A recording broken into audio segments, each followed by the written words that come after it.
Bonsoir à chacun. Merci d'avoir fait le déplacement jusqu'ici pour passer cette soirée ensemble et puis essayer de réfléchir un petit peu à cette thématique de la vigne et du vin dans la Bible. C'est vrai qu'on est 2 mois à peu près après la fête des vignerons. Alors je vous propose ce soir de faire un flashback, de regarder en arrière et puis d'essayer de mettre en parallèle finalement cette célébration, cette fête qui est un événement majeur de notre tradition suisse et un autre élément majeur de notre vie qui est la Bible. Quels sont les liens, les parallèles? Est-ce qu'il y a un message commun? Est-ce qu'on peut mettre les deux en parallèle et en tirer des conclusions qui soient intéressantes pour nous, pour notre vie, pour notre consommation du vin, notre plaisir à se promener dans les vignes ou que sais-je? Alors, si vous avez manqué la fête des vignerons, si vous n'avez pas eu l'occasion d'aller sur place, ou si peut-être même vous n'avez jamais entendu parler de la fête des vignerons, mais j'en doute, vu l'écho que ça a eu dans notre région, je vous propose de regarder rapidement cette courte vidéo qui nous donne quelques images, comme ça, comme un souvenir de ce qui s'est passé pendant cette fête. Regardez.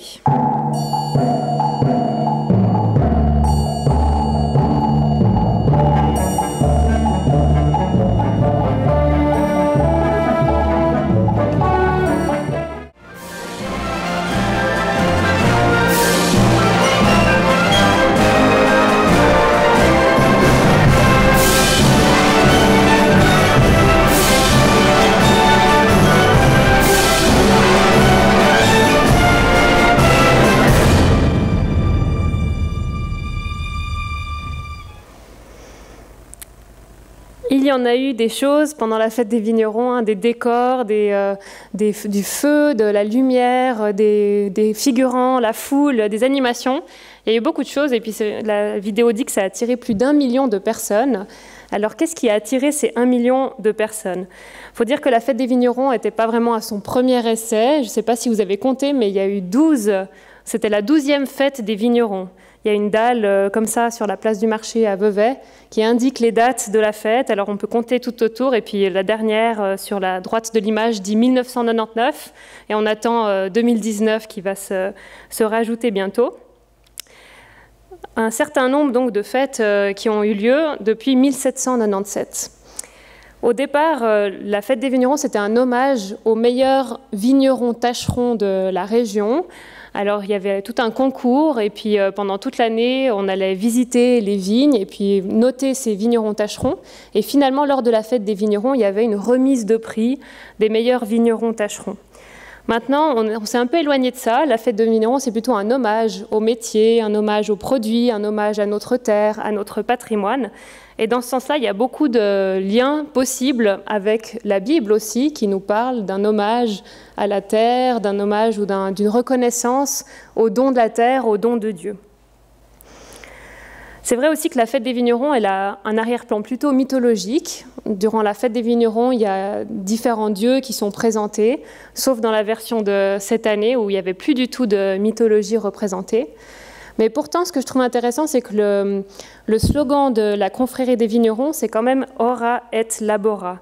Vous l'avez certainement déjà vu, parce que c'est un slogan qui est aussi connu, très ancien, en latin, qui signifie « prie et travail ». Et là, je trouve qu'il y a aussi un parallèle intéressant avec ce que la Bible nous propose de vivre en relation avec Dieu, en référence avec Dieu, et en lien avec notre terre et ce qui nous entoure et ce que Dieu met dans nos mains. Alors, je vous propose un parcours de la Bible à travers plusieurs thématiques différentes, parce que la Bible, elle parle de vignes, de vins, de vignerons, et ce n'est pas étonnant puisque la vigne, c'est une des cultures les plus anciennes de notre monde. Elle remonte à des millénaires. On a même retrouvé des peintures murales très anciennes, ça c'est en Égypte, qui nous montrent déjà le travail de la vigne. Vous voyez sur la droite de la peinture, là, des Égyptiens qui cueillent du raisin. Et puis sur la gauche, qui foule au pied le raisin pour en extraire du jus. Il y a un Égyptien penché qui récolte ce jus. Il y a même des amphores au-dessus. Donc c'est un processus qui est connu depuis longtemps. Le raisin, extraire le jus de raisin et le laisser fermenter. Alors, si on parle de vignes, vignerons, vins, qui sont 3 choses que la fête des vignerons a célébrées, qu'est-ce qui vous vient à l'esprit Si je pose juste une question comme ça, un petit peu, je vous prends à dépourvu. Est-ce que vous avez déjà, en venant peut-être, vous êtes préparé à penser à des textes bibliques qui parlent de vignes, de vins, de vignerons? Est-ce que vous avez une ou deux idées, si je prends juste des idées à la volée comme ça? Je suis sûre que vous en avez parce qu'il y a les grands textes phares, évidemment. Donc, vous êtes la vigne, je suis le vigneron. Voilà. Ouais, je suis le cèpe, je suis la vraie vigne. Ouais.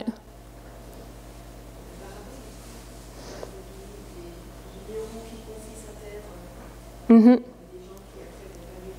Ouais, exactement. Exactement. Jésus qui transforme L'eau en vin, aux noces de Cana, ouais, tout à fait.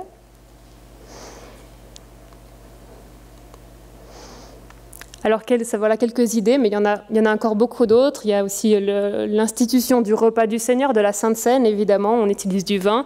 Alors ça, c'est parfois le texte auquel on pense le plus rapidement. Mais en fait, il y en a vraiment beaucoup, beaucoup plus de textes. Il y a vraiment énormément de textes dans la Bible qui parlent de vignes et de vin.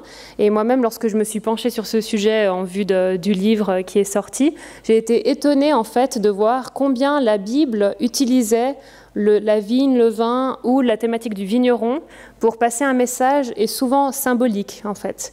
Même quand on pense à l'institution du repas du Seigneur, le vin symbolise quelque chose. Il y a beaucoup de symbolique qui passe par la vigne et le vin. Mais si on remonte alors au plus ancien, la toute première mention de vin. Noé, exactement. C'est la toute première mention de vin. On commence par le commencement, en Genèse 9, 20 à 27, on va lire le texte dans un instant. Noé qui cultive la vigne et qui finit dans un état pas tout à fait recommandable. Et ce tableau l'illustre. Alors je vous invite à lire, donc on va lire pas mal de textes bibliques pendant cette conférence, puisque c'est le but de faire ce parcours biblique, mais ils seront toujours projetés, affichés en haut à l'écran. En Genèse 9, 20 à 27, voilà ce qu'il est écrit. Noé est le premier cultivateur. Il plante une vigne. Il boit son vin et devient ivre. Alors il enlève tous ses vêtements sous sa tente. Cham, le père de Canaan, voit son père tout nu et il raconte cela à ses deux frères qui sont dehors. Sem et Japheth prennent le vêtement de Noé, ils le mettent sur leurs épaules, puis ils entrent dans la tente en reculant et ils couvrent leur père.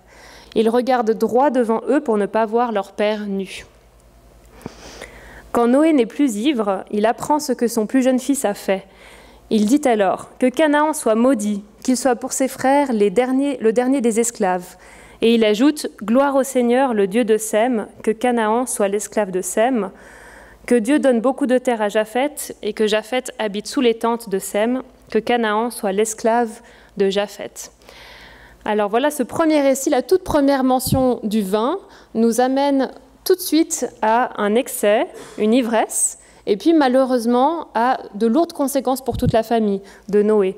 De lourdes conséquences entre ce qui s'est passé entre le père et le fils, qui a vu la nudité du père, ce qui ne devait absolument pas se faire à l'époque. Et puis cela reporte des malédictions sur Cham, donc le fils, et sur tous ses descendants. Donc ce récit, cette première mention, est lourde de conséquences. Pourtant, cette ivresse de Noé, elle n'est pas si étonnante que ça. Je vais vous expliquer pourquoi. Parce que la vigne, c'est un repère pour Noé. Une fois qu'il est sorti de l'arche, après plus d'1 an de séjour dans l'arche, entre le déluge et le temps qu'ils ont erré sur les eaux, bien, arrivé sur la terre, c'est pas du tout étonnant que Noé plante une vigne, puisque comme on l'a vu, la vigne est une très ancienne culture qui était connue à l'époque et qui était en plus très adaptée au climat de la région où habitait Noé. Alors, c'est sous forme de repère qu'il plante ça. Il ne va pas faire des nouvelles plantations, des nouveautés. Il se base sur ce qu'il connaît déjà.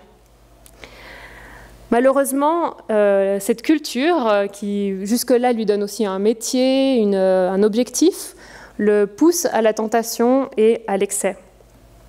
Ce qui l'emmène à se déshabiller et à créer cette situation qui vient briser la famille. Alors finalement, dans cette ivresse de Noé, on ne peut pas reprocher quelque chose à la vigne. La vigne, en soi, elle avait un riche potentiel. Elle servait de nourriture, de boisson. Elle permettait à Noé d'avoir un métier, de se réapproprier cette terre qui était un petit peu devenue inconnue avec le déluge. Mais c'est la manière dont Noé a géré cette vigne, ce fruit de la vigne, qui a mené aux malédictions. Et puis en fait, Noé n'est pas du tout le seul à succomber à l'ivresse dans la Bible. On a d'autres récits, par exemple, on a Genèse 19, les versets 30 à 38, où on découvre comment Lot aussi se laisse enivrer par ses filles. Et puis il y a toute une histoire sordide qui suit. Je ne sais pas si vous vous en souvenez, où en fait les filles ont envie d'une descendance, donc elles enivrent leur père pour coucher avec lui, pour avoir une descendance. Donc il y a vraiment des actes qui sont complètement amoraux, immoraux, pour nous, mais qui sont dus à cet excès du vin. Alors ce récit, comme les autres, on va le prendre comme un avertissement. Cette première mention du vin dans la Bible, on la saisit comme un avertissement de veiller à la manière dont on gère ce que Dieu met entre nos mains. Et puis à cause de la tendance naturelle de l'homme et de la femme à aller toujours vers l'excès, eh bien, il y a toute une série de textes ensuite dans l'Ancien Testament qui donnent des prescriptions, des recommandations, des interdictions pour protéger l'homme et la femme. Une de ces interdictions, elle se trouve dans Lévitique, chapitre 10, les versets 8 à 11, et elle cible particulièrement les personnes qui officient au temple, les officiants, ceux qui sont de la famille d'Aaron à l'époque de Moïse et du peuple, et qui sont responsables de faire ces cultes, ces rites cultuels pour le peuple devant Dieu. Alors je vous invite à découvrir ça, Lévitique 10, les versets 8 à 11. Le Seigneur dit à Aaron, « Toi et tes fils ne buvez ni vin ni autre alcool quand vous devez aller à la tente de la rencontre. Ainsi, vous ne mourrez pas. C'est une règle pour toujours. Vous la respecterez de génération en génération. Ne buvez pas d'alcool. Alors vous pourrez décider si une chose est sacrée ou non, si elle est pure ou impure. Vous pourrez aussi enseigner aux Israélites les lois que je leur ai données par l'intermédiaire de Moïse. » Là, le message est assez clair, c'est complètement interdit. Ni vin, ni alcool. C'est pas juste un verre ou à boire avec modération, mais c'est vraiment une interdiction formelle, complète, pour tous ceux qui sont de la lignée d'Aaron et qui servent dans le temple. Pourquoi ? Parce que justement, ces personnes-là, les officiants, sont intermédiaires entre le peuple et Dieu. Ils ont ce rôle extrêmement particulier et important parmi les Israélites de faire la passerelle entre le peuple et Dieu.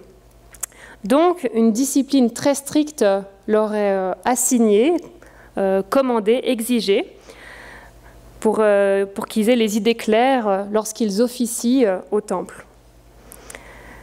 Il y a plusieurs autres personnages aussi dans l'Ancien Testament qui ont cette même discipline très stricte d'interdiction. On peut penser dans Nombre 6, 1 à 4, à celui qui se devient nazir, donc qui fait un vœu de naziréat auprès de Dieu. Alors il doit se consacrer à Dieu et respecter toutes sortes de règles, dont celle de ne boire aucun vin. Mais même dans son cas à lui, ça va même plus loin. Il a l'interdiction de consommer du raisin, qu'il soit frais, en jus, en gâteau. Donc tout ce qui vient de la vigne est interdit. Samson aussi, on sait qu'il a eu une même restriction donc de ne pas boire de vin. Et puis même dans le Nouveau Testament aussi, quand l'ange vient rencontrer Zacharie, donc le futur père de Jean-Baptiste, pour lui annoncer qu'il aura un fils, l'ange lui dit déjà que ce sera un homme qui ne boira pas de vin ni d'alcool parce qu'il sera de toute manière rempli du Saint-Esprit. Donc pas besoin des autres substances parce qu'il sera rempli du Saint-Esprit. Mais ça, on le voit bien, c'est interdit pour les officiants, c'est vraiment des cas rares et exceptionnels. Dans le reste de la Bible, il n'y a pas d'interdiction d'alcool ou de vin pour les membres du peuple ou pour chacun d'entre nous aujourd'hui. Le vin n'est pas interdit. La plupart des textes invitent plutôt à profiter des choses que Dieu donne, à profiter des choses de la terre, mais à en profiter avec équilibre et de façon raisonnable. D'ailleurs, si on passe un petit peu dans le Nouveau Testament, on voit que les recommandations de consommation du vin sont moins strictes, même pour ceux qui sont engagés dans l'Église, donc ceux qui pourraient qu'on pourrait considérer comme les remplaçants des officiants ou bien les successeurs des officiants de l'Ancien Testament.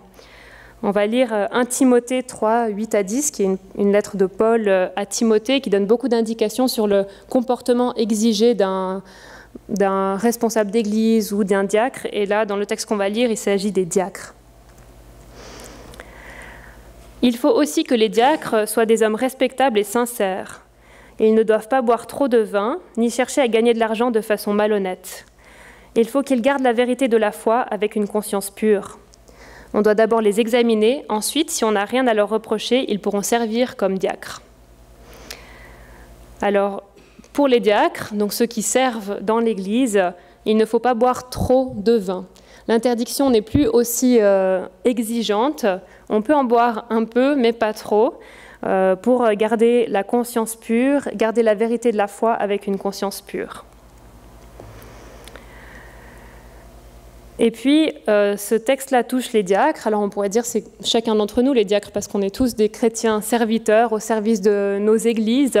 Alors, ce texte nous touche déjà. Mais il y a aussi un prochain texte dans la première épître aux Corinthiens qui nous parle cette fois de la pratique du repas du Seigneur, de la Sainte Seine dans les églises, et en particulier dans cette église de Corinthe qui s'est laissée aller à quelques excès au moment du repas du Seigneur. Voilà ce que dit Paul, 1 Corinthiens 11, versets 20 à 22. Donc, quand vous vous réunissez tous ensemble, ce n'est pas le repas du Seigneur que vous prenez. Non, chacun se dépêche de manger son repas à lui, et l'un a faim pendant que l'autre boit trop. Est-ce que vous n'avez pas des maisons pour manger et pour boire? Ou bien est-ce que vous vous moquez de l'Église de Dieu? Est-ce que vous voulez faire honte à ceux qui n'ont rien? Que vous dire? Est-ce que je vais vous féliciter? Non, sur ce point, je ne vous félicite pas. On sent bien que Paul est un petit peu remonté contre cette église de Corinthe qui a oublié la solennité et de respecter la solennité du repas du Seigneur qui a été institué par Jésus dans Matthieu 26, 26 à 29 par exemple. C'est pour ça que Paul dit, c'est pas le repas du Seigneur que vous célébrez, c'est votre repas à vous, c'est chacun qui fait son repas à lui, parce que dans ces éléments du pain et du vin, on n'y voit plus ce côté extraordinaire, surnaturel du repas du Seigneur, mais on y voit des aliments, des éléments quotidiens, classiques, habituels. Et pourtant, comme je vous disais tout à l'heure, il y a toute une symbolique derrière ces éléments que Paul invite à ne pas négliger. Il y a d'autres textes encore qui sont des avertissements sur l'ivresse, dans Éphésiens 5, les versets 18 à 20, aussi Ésaïe 5, les versets 11-12, qui est une complainte sur le malheur de ceux qui boivent trop, et puis Proverbes 23, 29 à 32, qui compare même le vin comme un serpent qui, à la fin, mord celui qui l'a bu. Donc on réalise un certain danger quand même dans le vin, finalement, un danger de l'excès, un danger presque mortel ou fatal pour celui qui en abuse, si on reprend un peu cette image de Proverbe avec un serpent fatal. En comparaison, si on s'attarde un petit peu sur un parallèle avec la fête des vignerons, ce que je trouve frappant, c'est que la fête des vignerons, elle n'a pas du tout abordé cette question-là, de l'ivresse, de la tentation de l'excès, comme si aucun vigneron n'était tenté par son produit, et même pas que les vignerons, mais tous les consommateurs. On a beaucoup de pubs dans notre société, on a toujours des recommandations, consommer avec modération, etc. Mais la fête des vignerons a décidé de ne pas en parler, en tout cas moi j'en ai vu aucune trace, même si c'est bien présent dans la Bible. Alors peut-être que dans les éditions où il y avait un peu plus de mythologie romaine, quand on avait le dieu Bacchus, le dieu du vin qui était représenté, comme c'est aussi un dieu d'excès, de furie, un petit peu d'orgie, peut-être que là il y avait ce côté un peu fou du vin et de l'excès du vin. Mais en tout cas dans l'édition de cette année, je trouvais que c'était très absent. On voyait le vin uniquement bénéfique. Alors, ça, c'était la première partie de la conférence qui dressait un peu le portrait négatif du vin. Mais maintenant, on va aller dans du plus positif parce que la Bible aussi parle de bénéfique au vin, d'aspect bénéfique du vin. Donc, elle accorde ses violons, ou bien la fête des vignerons accorde ses violons avec la Bible sur ce sujet-là. Il y a beaucoup de textes qui nous donnent des très bons avis sur le vin. Est-ce que vous reconnaissez ce tableau? Une histoire de la Bible. Le bon samaritain, effectivement. Avez-vous déjà remarqué que dans le bon samaritain, quand le bon samaritain s'arrête pour soigner celui qui est sur le bord du chemin, il le soigne avec du vin et de l'huile? On ne fait pas attention à ce genre de détails. Moi, j'ai aussi découvert ça en étudiant un petit peu la Bible au sujet de la vigne et du vin. Alors, ce n'est pas étonnant puisque c'était des produits de l'époque très classiques qui se conservaient en voyage aussi, donc c'était facile de les transporter. Mais voilà, un aspect positif du vin il soigne, peut-être aussi à cause de l'aspect de l'alcool, où il valait mieux soigner probablement avec du vin qu'avec de l'eau à l'époque, rincer une blessure avec du vin plutôt qu'avec de l'eau. Donc le vin soigne les plaies par le bon samaritain, par exemple, c'est dans Luc 10, les versets 29 à 37. Le vin soigne aussi les maux d'estomac. Il y a ce texte très connu aussi, de 1 Timothée 5, 23, où Paul dit à Timothée « Ne bois pas seulement de l'eau, prends un peu de vin à cause de ton estomac puisque tu es souvent malade. » Alors moi j'ai souvent entendu ce texte dans les groupes de jeunes pour se dire « Ah mais la Bible n'est pas contre l'alcool, en fait on a le droit d'en boire un petit peu. » Mais c'est vrai qu'à l'époque, d'autant plus alors que l'eau n'était pas toujours salubre, ou pas toute l'année en tout cas, le vin, lui, était une boisson qui permettait de se réhydrater sans trop de bactéries. Donc le vin, à l'époque, était très positif, il était vu de manière très positive. Le vin soigne aussi l'agonie de Jésus, ou bien pourrait le soigner, parce qu'on lui propose, lorsqu'il est à la croix, un soldat lui propose une éponge qui a été trempée dans un mélange de vin ou de vinaigre, ça dépend des traductions, mais c'est à peu près le même produit, de vin mélangé avec de la myrrhe. Donc on sait que ce mélange-là de produits avait un effet anesthésiant, donc ce vin agrémenté avait pour but de soigner la souffrance. Mais Jésus refuse de boire ce mélange-là, pour vivre son agonie jusqu'au bout. Puis on a encore un texte dans Proverbes 31, 4, 7. Il y a d'autres textes encore, moi j'en mentionne seulement quelques-uns, mais Proverbe 31 nous parle de donner le vin à ceux qui sont proches de la mort pour réjouir leur cœur, pour alléger leur cœur. Donc c'est apparemment aussi une tradition de l'époque, une pratique de l'époque, de laisser du vin pour ceux qui sont mourants, ceux qui sont proches de la mort. Alors voilà, la Bible a aussi un regard très positif sur le vin, et dans tous ces cas-là, il s'agit d'un peu de vin, il s'agit de boire du vin avec raison et modération. Alors on rejoint un petit peu la fête des vignerons qui était très positive sur le vin, mais bon évidemment c'est le fonds de commerce, donc il faut rester positif sur ce produit-là. Mais finalement, elle en parle aussi assez peu. Et on se rend compte que la fête des vignerons, elle a surtout parlé du métier de vigneron, de la vigne, de la pratique. Alors on va tout à l'heure un petit peu plus parler aussi du métier de vigneron, on verra qu'il y a plus de liens possibles à faire. Dans cet équilibre entre l'aspect dangereux ou positif du vin, c'est à nous de trouver comment nous placer. Il n'y a pas de chiffres stricts comme on aurait aujourd'hui 2 verres avec un repas pour les dames et 3 verres avec un repas pour les hommes pour ne pas dépasser la limite lorsqu'on conduit. Mais dans la Bible, on n'a pas ce chiffre-là exact. Il faut être raisonnable, mais qu'est-ce que ça signifie pour chacun? La limite est un peu différente probablement. Et même Jésus, on voit dans un texte qu'il a un petit peu joué entre ces deux choses, un peu flirté, entre ce qu'on pouvait considérer comme raisonnable à l'époque et ce qu'on considérait comme un petit peu trop déjà. Je pense à ce texte qui se trouve en Luc 7, les versets 33 à 34, et que je vous invite à lire. C'est Jésus qui parle et il dit « En effet, Jean-Baptiste est venu, il ne mange pas de pain, il ne boit pas de vin. » On l'a vu tout à l'heure, que l'ange avait dit que Jean-Baptiste ne boirait pas de vin ni d'alcool. Donc il ne mange pas de pain, il ne boit pas de vin, et vous dites « il est fou ». Le Fils de l'homme est venu, il mange et il boit, et vous dites « regardez, cet homme pense seulement à manger et à boire. Il est l'ami des pécheurs et des employés des impôts. » Donc, où se trouve l'équilibre là-dedans, entre ne rien consommer ou faire partie des tablés, faire partie des repas? En tout cas, pour les personnes qui sont vis-à-vis de Jésus à cette époque-là, apparemment, rien ne va. De Jean-Baptiste ou de Jésus, il n'y a pas un comportement qui convient. Mais ce que je trouve intéressant dans la remarque de Jésus, c'est que lui ne se positionne pas. Il ne dit pas, bon, Jean-Baptiste, il buvait rien, il mangeait rien, bon, il était un peu extrémiste, mais moi, je me fais plaisir, mais bon, peut-être que j'en fais un peu trop des fois. Non, pas du tout. Il ne prend pas position, il n'y a pas un comportement qui est mieux considéré que que l'autre pour Jésus. Et moi, j'apprécie ce fait-là, que finalement, ça nous donne aussi une liberté à nous de voir peut-être que certains d'entre nous, on veut vivre dans une abstinence d'alcool ou une abstinence d'autres produits, et pour d'autres, il n'y a pas ce besoin-là. Et finalement, des fois, ça dépend, même au sein d'une même église, on a des pratiques diverses. Et puis, entre les différentes dénominations d'église, on a aussi des pratiques et des recommandations diverses. Mais toutes ces pratiques-là, dans la bouche de Jésus, là, sont valables. C'est une manière de faire et elles sont toutes égales.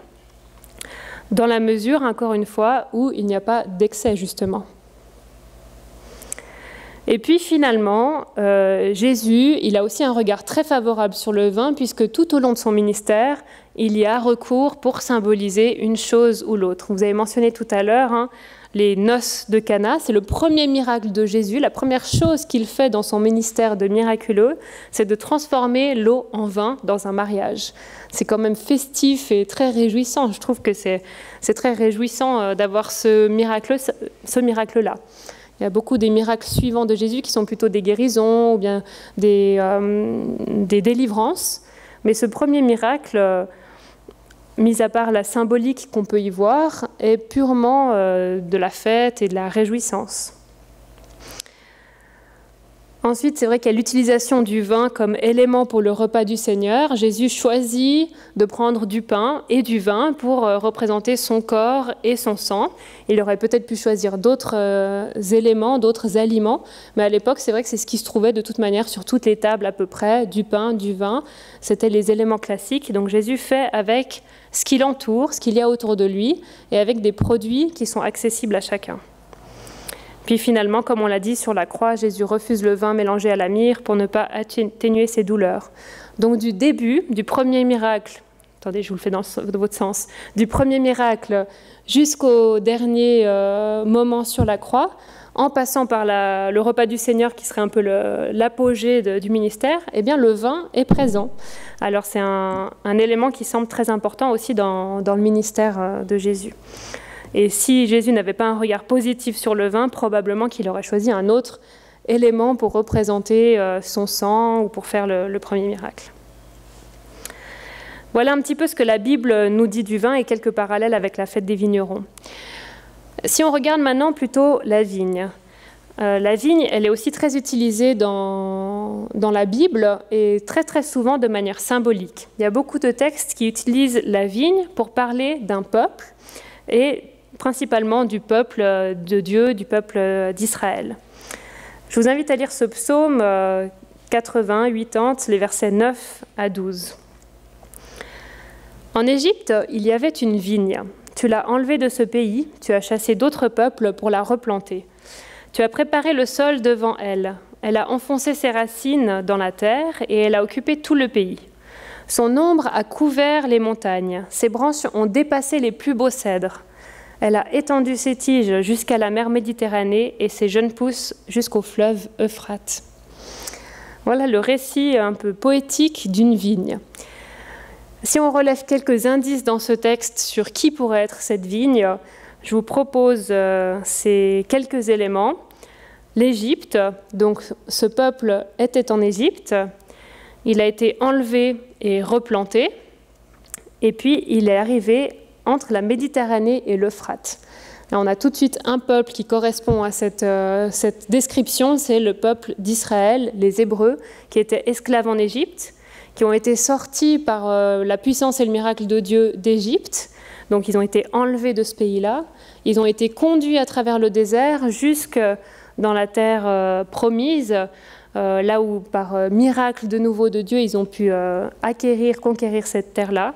Et donc cette terre promise se trouve entre la Méditerranée et l'Euphrate. Alors de toute évidence, la vigne ici symbolise le peuple. C'est une bonne nouvelle que la vigne soit utilisée comme symbole du peuple, parce que dans le reste de la Bible, c'est toujours un symbole de prospérité et de paix.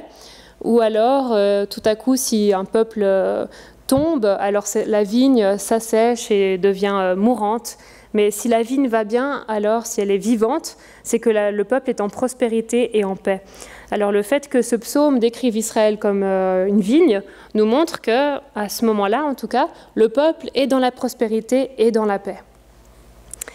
Qu'est-ce qu'on peut retenir de ce texte qui nous montre la vigne comme symbole d'un peuple? La première chose, c'est que s'il y a une vigne, il y a aussi un viticulteur, et donc Dieu est à l'œuvre, Dieu est à l'action en tant que viticulteur bienveillant. Il prend un grand soin de son peuple, il fait tout en sorte pour l'emmener là où il a prévu et pour le replanter dans un lieu qui soit bénéfique pour le peuple. Mais le psaume ne s'arrête pas là, il y a encore quelques versets ensuite qui nous montrent en fait justement que cette vigne se détériore, est laissée à l'abandon et qu'elle tombe finalement loin de cette prospérité attendue. Ce qui nous révèle que le partenariat entre la vigne et Dieu est finalement conditionné à la fidélité du peuple. La suite du psaume nous montre que Dieu a toujours été là, prenant soin, mais la manière dont le peuple a agi, avec fidélité ou sans fidélité, le conduit à son sort. Et en l'occurrence, à tomber loin de la prospérité.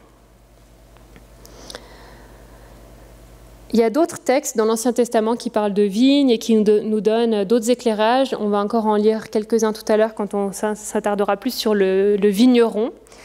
Mais pour l'instant, je vous propose de voir un petit peu dans le Nouveau Testament comment de nouvelles nuances sont apportées à cette vigne.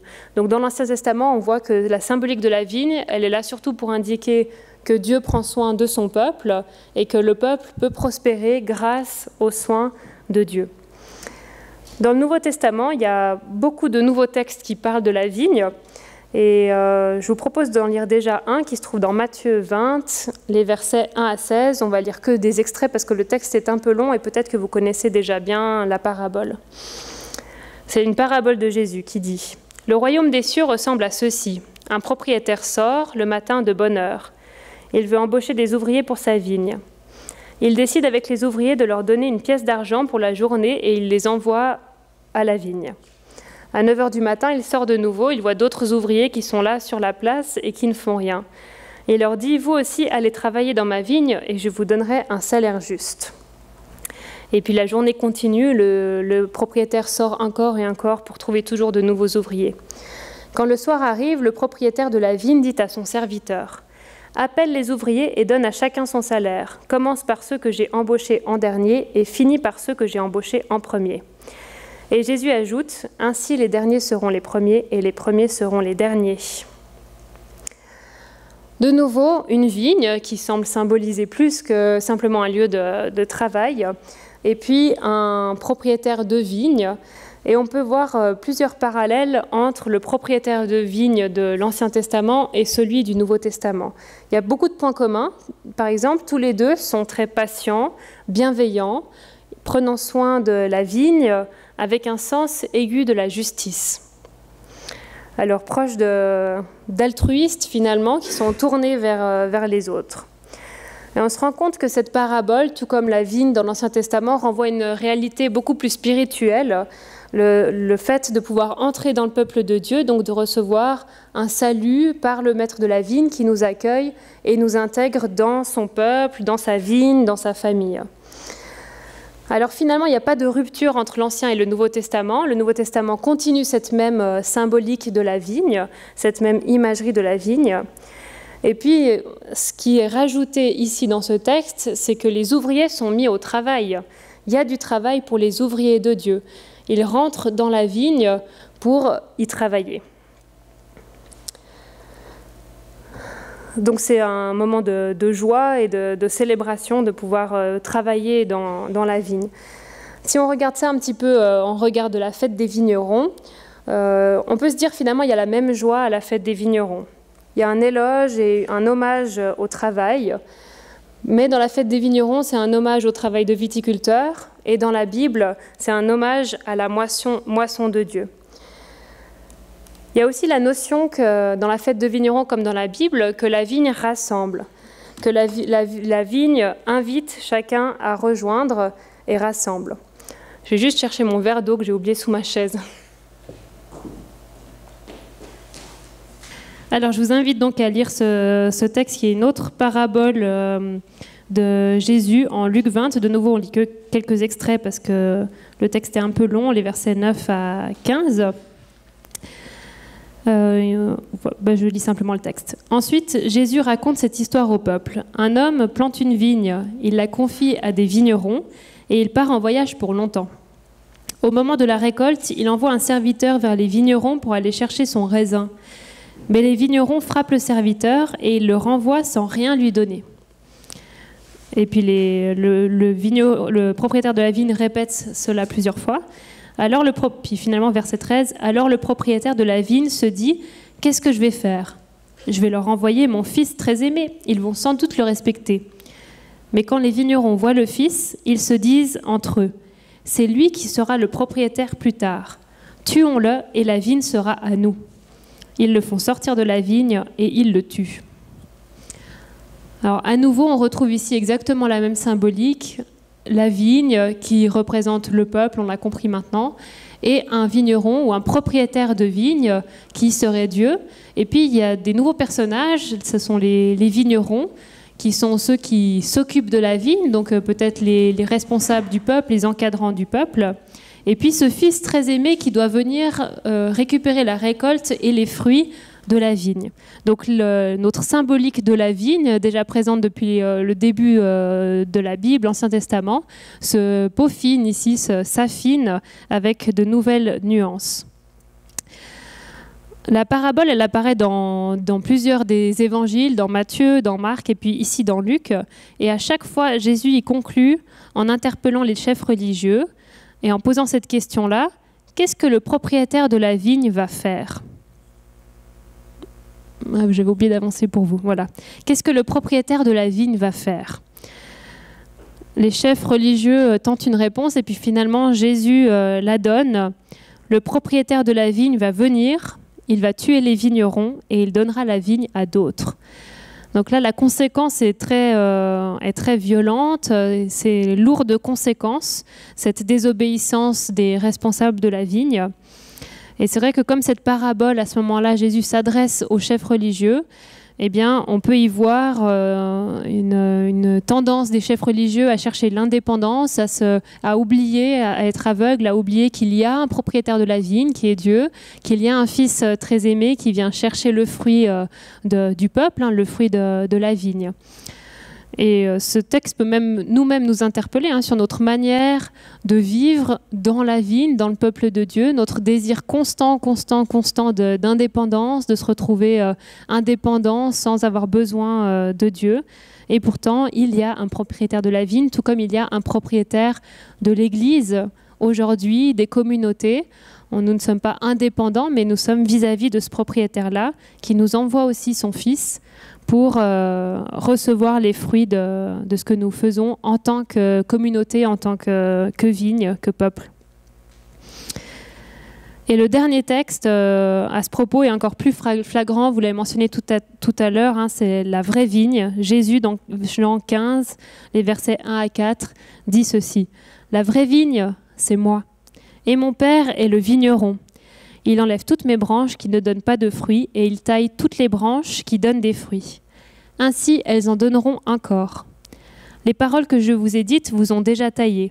Restez attachés à moi, comme moi je suis resté attaché à vous, comme moi je reste attaché à vous. Une branche ne peut pas donner de fruits toute seule, elle doit rester sur la vigne. De la même façon, vous ne pouvez pas donner de fruits si vous ne restez pas attachés à moi. » Cette fois, il y a une toute nouvelle dimension dans ce texte, une nuance nouvelle. C'est que soudain, la vigne, elle n'est plus symbole du peuple, mais de Jésus lui-même. C'est lui qui est la vraie vigne. Alors que jusque-là, la vigne représentait le peuple, désormais, elle symbolise Jésus. C'est lui la vraie vigne. C'est en contraste avec le texte précédent. On voyait cette vigne-là qui avait été déviée ou manipulée ou emmenée loin de Dieu, loin du propriétaire. Là, Jésus ramène tout au centre en disant la vraie vigne se trouve là, se trouve en Jésus. Ça ne veut pas dire non plus qu'il remplace le symbolisme de l'Ancien Testament, la symbolique de l'Ancien Testament. Ça ne veut pas dire que désormais il n'y a plus de peuple qui soit une vigne et que c'est seulement Jésus. Mais ça veut dire plutôt qu'il qui concentre tout, que tout passe par lui, tout passe au travers de lui, toute l'histoire du peuple, toutes les prophéties, tout ce qui était annoncé, toute l'identité du peuple passe à ce moment-là au travers de Jésus pour ensuite ouvrir vers une dimension plus grande qui est tout le peuple de Dieu, l'Église, tous ceux qui vont ensuite s'ajouter à cette vigne de départ, passer au travers de Jésus et qui devient plus grande encore. Et puis, ce qui est aussi encourageant, c'est que chacun peut s'attacher à lui. Chacun peut être un sarment, une branche qui s'attache à Jésus. C'est un rattachement individuel au peuple. Alors c'est à la fois restrictif, parce que tout passe par Jésus, c'est le seul chemin, le seul moyen de faire partie du peuple de Dieu, de la vigne de Dieu, alors que jusque-là, l'identité était celle du peuple. Si on naissait dans le peuple, on faisait partie du peuple. Désormais, l'identité passe par Jésus. C'est le seul moyen de faire partie de cette vigne-là. Et en même temps, c'est plus ouvert, parce qu'il ne s'agit plus d'accomplir toute la loi, de faire de nombreux sacrifices, de passer par les rituels, mais seulement, entre guillemets, de s'attacher à Jésus, ce qui n'est pas non plus une mince affaire. Mais c'est le seul critère exigé, c'est d'être attaché à Jésus, c'est d'aimer Jésus, c'est de le choisir comme un Seigneur pour sa vie. Et le fruit, notez bien, dans ce texte, le fruit est une conséquence de cet attachement. Ce n'est pas un objectif en soi. Jésus ne nous invite pas à s'attacher à lui pour concevoir du fruit, pour donner du fruit, mais il dit que si on s'attache à lui, alors le fruit viendra tout naturellement à la suite. Voilà un petit peu ce grand tableau de la vigne dans la Bible, en tout cas pour ce qui est de lorsqu'elle symbolise le peuple. Parce qu'il y a d'autres textes qui parlent de la vigne pour apporter encore d'autres messages autour de ce sujet-là. Et puis il y a des textes qui parlent simplement de la vigne comme un élément physique présent parmi le peuple. Mais voilà un petit peu ce grand tableau de la vigne comme symbole du peuple. Et puis pour relever encore juste une ou deux nuances sur la vigne que je trouvais quand même pertinentes d'avoir en tête, il y a plusieurs fois dans la Bible où la vigne est utilisée comme un lieu où on peut faire du bien pour le prochain. Et je trouve que ça nous parle particulièrement à nous qui, en tant que chrétiens, voulons être tournés vers notre prochain, tendre la main, être dans le service. Eh bien, regardez ces quelques textes qui nous parle de la vigne comme un lieu pour faire le bien. Il y a par exemple, on ne lit pas les textes, simplement je relève que dans Lévitique 25, le lieu de la vigne permet la consécration et la confiance. Parce que dans Lévitique 25, Dieu demande qu'il y ait un sabbat pour la vigne aussi. Ça veut dire qu'au bout de 6 années, la 7e année doit être de sabbat, donc la vigne n'est pas cultivée pour laisser la terre se reposer. Alors ça montre que finalement tout est consacré dans le peuple, pas seulement les hommes, les femmes, les enfants, mais aussi le bétail, les cultures, tout est consacré à Dieu, c'est un grand ensemble. Et puis ça prouve aussi beaucoup de confiance de la part du peuple, parce que ne pas récolter pendant une année, ça veut dire placer sa confiance en Dieu qu'il pourvoira aux ressources, ou bien que les années précédentes sont suffisamment bonnes pour garder encore pour une année supplémentaire.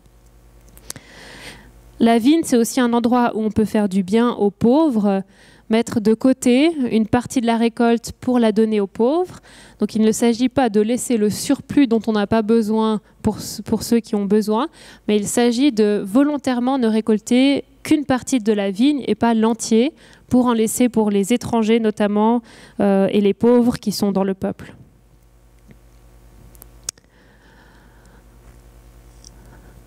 Troisième partie, on a vu le vin, la vigne et puis maintenant le vigneron. Qu'est-ce que la Bible dit du vigneron ? On a déjà vu plusieurs nuances à travers ces textes qui nous parlent de la vigne et donc d'un vigneron qui prend soin. Eh bien, je vous invite encore à lire quelques textes pour aller un peu plus loin encore dans cette image-là. Le premier texte se trouve en psaume, c'est un psaume, le psaume 104, les versets 13 à 15, qui nous montre que Dieu est à la source du don de la vigne. C'est lui qui donne la vigne premièrement, c'est lui qui est initiateur de ce don, de cette culture. Voilà ce que dit le psaume 104. « Du haut du ciel, tu arroses les montagnes et tu remplis la terre de tes bienfaits. Tu fais pousser l'herbe pour les troupeaux, tu fais grandir les plantes pour les humains. Ils les cultivent pour tirer de la terre leur nourriture. Le vin réjouit leur cœur, il fait briller leur visage plus que l'huile, et le pain leur rend courage. » Belle description du vin, hein, finalement très réjouissant.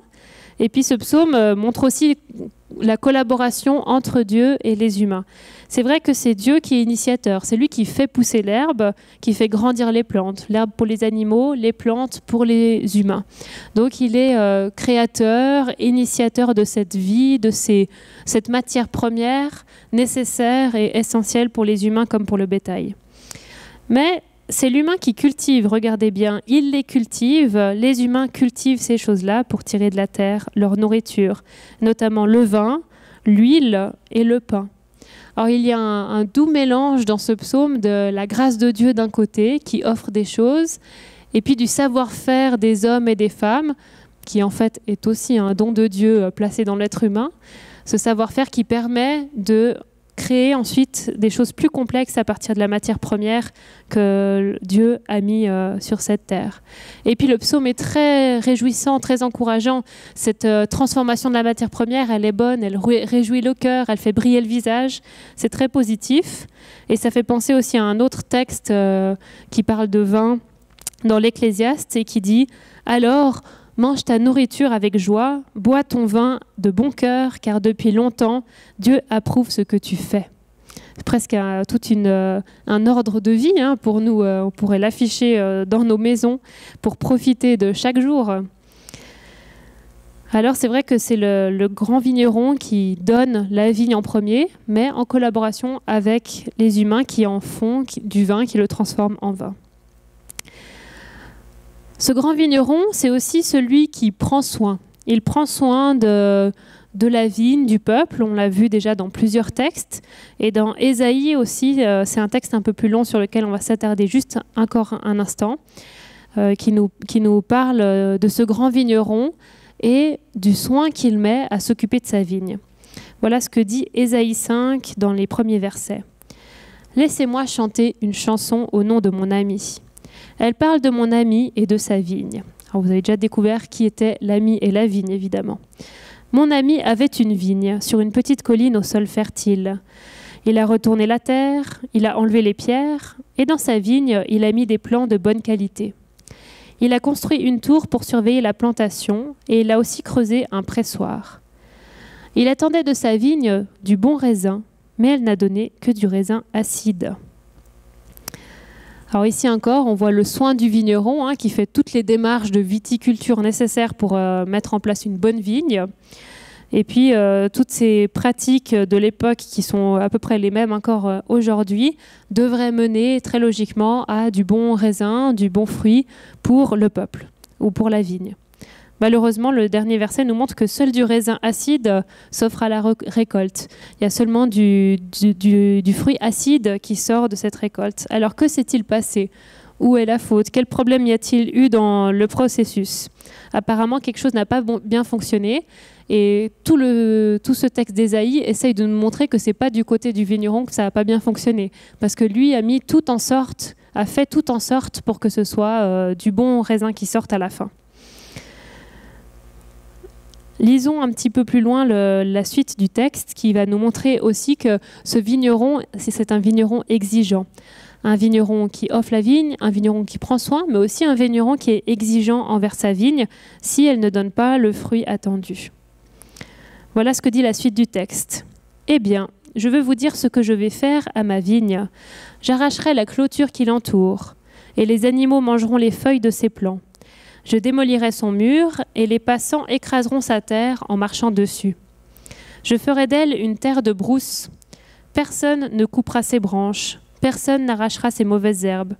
Des buissons d'épines pousseront dans ma vigne, et j'interdirai aux nuages de laisser tomber la pluie sur elle. » Alors, on est face au destin tragique de cette vigne qui, comme elle n'a pas donné de bons fruits, se retrouve enlevée de la protection du grand vigneron, qui va même plus que de retirer sa protection, il va même démolir la clôture et faire tout en sorte pour que cette vigne se dessèche ou soit attaquée par des ennemis, par des animaux sauvages, par tout ce qu'on peut imaginer à l'époque.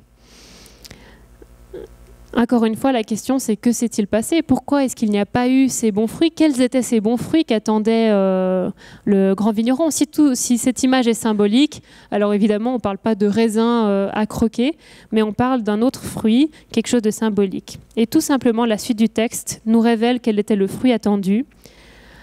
La vigne du Seigneur de l'univers, c'est Israël. Oui, la plantation qu'il aimait tant, c'est le peuple de Juda. Le Seigneur attendait de lui qu'il respecte le droit, mais partout, c'est l'injustice. Il attendait de lui la justice, mais partout, ce sont les cris. Alors la faute du peuple, c'est de n'avoir pas respecté la justice. C'est ça qui est mis en cause, c'est à cause de cela que Dieu enlève sa protection et pousse le peuple vers la déchéance, parce qu'il n'y avait pas le droit, qu'il n'y avait pas la justice. Et ça, c'était la part du marché qui était attendue du peuple, en échange des bons soins du vigneron et de la protection du vigneron. Et c'est comme ça que les bons fruits, qui étaient censés être porteurs de vie, qui étaient censés avoir de la saveur pour tout le monde, pour ceux qui la cultivaient, pour les pauvres et les étrangers qui avaient la chance d'en profiter un peu, eh bien ces bons fruits de droit et de justice sont devenus des fruits acides, d'injustice et des cris des gens sans défense, comme dit le texte. Alors, résumons un tout petit peu, ce Dieu vigneron, il est à la source du don de la vigne. Ce Dieu vigneron, c'est celui qui prend soin. Ce Dieu vigneron, c'est un vigneron exigeant parce qu'il demande une contrepartie, une part du marché du peuple. Si encore une fois, on essaye de prendre un peu un regard de la fête des vignerons, alors là, on voit une énorme différence. Parce que la fête des vignerons est principalement mythologique. Dans l'histoire, en tout cas, de la fête des vignerons, on s'est beaucoup basé sur la mythologie, notamment sur Bacchus, le dieu du vin, qui est à droite, là, à gauche, et puis Cérès, la déesse des moissons.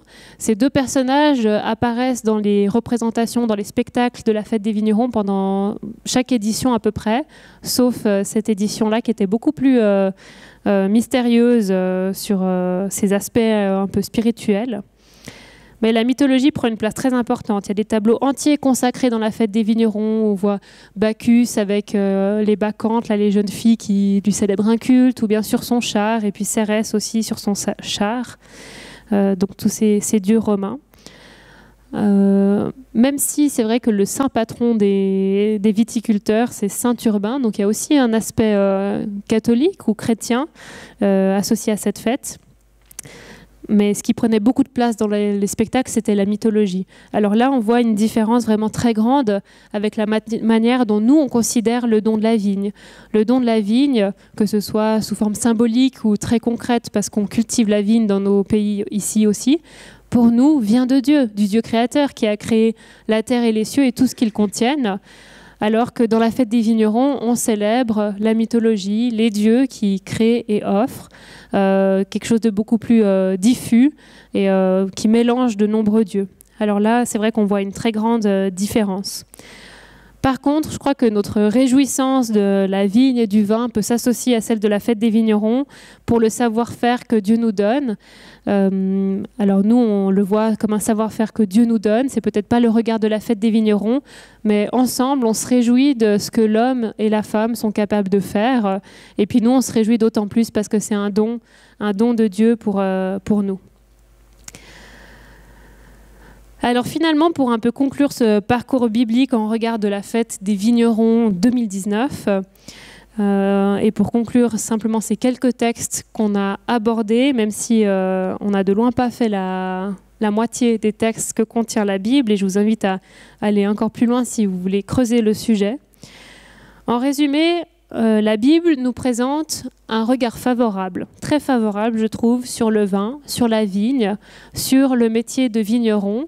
C'est pas rien que Dieu se compare à un vigneron et pas à un docteur ou un enseignant d'école. Ou voilà, il a choisi ce métier-là et je trouve que c'est un regard très favorable sur ce métier-là. Un regard très favorable aussi sur le vin, puisque la Bible ne nous pousse jamais à éviter toute consommation de vin, mais nous invite simplement à profiter du vin avec raison. Ensuite, on peut aussi relever que ce symbole de la vigne est un symbole dans lequel on se sent inclus, on peut être inclus. Ce n'est pas seulement le peuple de l'Ancien Testament qui est la vigne de Dieu, mais au travers de Jésus, c'est chacun d'entre nous qui pouvons rejoindre cette vigne-là. Donc, quel que soit notre parcours, notre histoire, nos origines, finalement, si nous nous attachons à Jésus, nous pouvons faire partie de cette vigne, de ce peuple de Dieu. Ensuite, on a découvert ce grand vigneron qui prend soin et qui, à bien des égards, peut nous parler dans notre quotidien, prendre soin de nous dans notre quotidien. Et puis finalement, dernière note de ce parcours biblique, c'est quand même notre part du marché. Dieu nous demande de vivre, de pratiquer notre part du marché. C'est vrai qu'il prend soin de nous, comme un vigneron qui prend soin de sa vigne, mais il y a une contrepartie, et on l'a vu dans plusieurs textes que lorsque cette contrepartie n'est pas respectée, eh bien, Dieu se désengage aussi de l'alliance qu'il a conclue avec nous.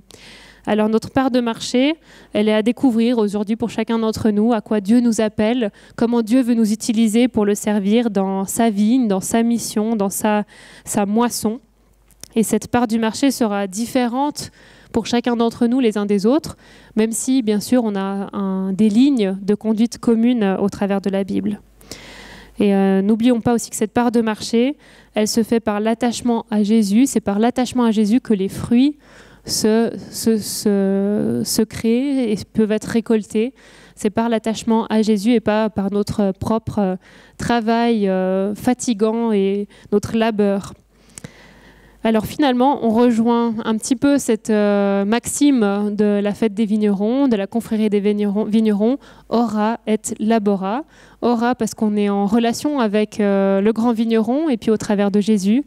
Et labora, travailler parce qu'on a aussi notre part du marché à accomplir selon ce que nous dit la Bible sur la vigne et le vin. Merci beaucoup pour votre attention. Et puis je me tiens volontiers en bas tout à l'heure si vous voulez consulter le livre ou l'acheter, et je ferai volontiers une petite signature dedans. Merci.